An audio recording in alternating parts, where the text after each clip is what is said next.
శారా గర్భమందు కుమారుడు జన్మిస్తాడు. దేవుడిచ్చిన వాగ్దానం అంత గొప్పదే. ఆ సందర్భంలో ప్రభు అడిగిన ప్రశ్న ఏంటో తెలుసా?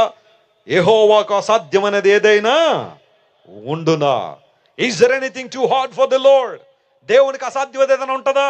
ఎందుకు అంటే శారమ్మ గారికి సుమారుగా 89 సంవత్సరాల వయస్సు, అబ్రహాము గారికి 99 సంవత్సరాల వయస్సు. శారాకు స్త్రీ ధర్మం ఉడిగిపోయిందని బైబిల్లో రాయబడింది. అంటే ఆమె పిల్లలకనే వయసు కాదది. 89 సంవత్సరాల ముసలామె పిల్లలకు అంటదని ఏ ఒక్కరైనా ఊహిస్తారా? కానీ దేవుడు వాగ్దానం చేశాడు, వాగ్దానం నెరవేర్చాడు. జాగ్రత్త నమ్ము ప్రియ దేవుని బిడ్డ. కొన్నిసార్లు దేవుడు నీ జీవితంలో చేసిన వాగ్దానాలు ఆలస్యం అవుతాయేమో, కానీ అవి మాత్రం ఎప్పుడు అలక్ష్యము కావు. ఎప్పటికైనా దేవుడు వాగ్దానం నీ జీవితంలో నెరవేరుస్తాడు. ఆయన నమ్మిన వారు గట్టిగా చప్పట్లు కొట్టి దేవుని మహిమపరచండి. Our God is not only promise maker, he is the promise keeper. ఆయన వాగ్దానం చేయువాడు మాత్రమే కాదు, వాగ్దానం నెరవేర్చేవాడు కూడా. హల్లెలూయా.